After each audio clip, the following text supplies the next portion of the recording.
Vi pa ne znate računati.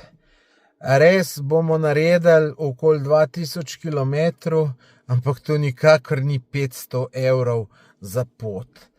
Avto mi troši 5 litrov pa pol na 100 km, pa dobro, ki je bila avtocesta, tudi nekaj vmes, rečemo 6 litrov, se pravi, to je 120 litrov bencina, po 150 evrov je to 180 evrov, pa cestnina je bila okoli 25 evrov, se pravi, pa še nazaj 25 evrov, se pravi, da je tu 230 evrov, kar je več kot pol manj, kakor vi, ki pravite 500 evrov, ne.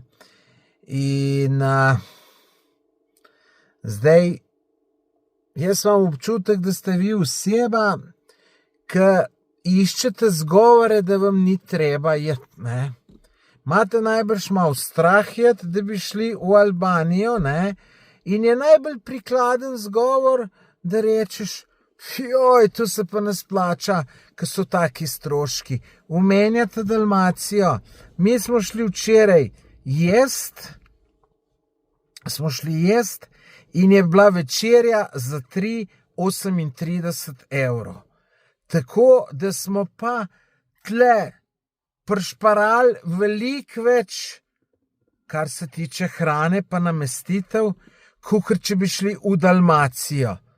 In bo ta potovanje bistveno cenejše, kakor bi bil potovanje po Dalmaciji. Imam prav ali nimam prav? Lejte, pa to sploh nima veze, cenejš, dražji, kakorkoli. Lejte, Dalmacija je čisto drugačna kot Albanija. Kultura čisto drugačna, navade ljudi čisto drugačne. Tudi pokrajina čisto drugačna. In to raznolikost moraš videti, ne.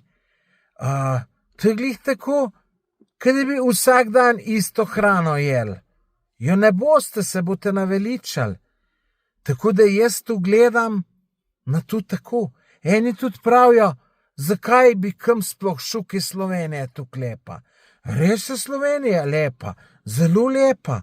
Ampak glejte, mene zanima tudi drugačne kraje videti. In tisti, ki tu pravijo, niti ne spoštuje tukaj Slovenija, kako je lepa, ampak pravijo samo zato, da jim ni treba nikamor iti. In je prikladen zgovor. Drugače pa tudi v Sloveniji nikamor ne grejo. So sam doma. Imam prav ali nimam? Napišite v komentar.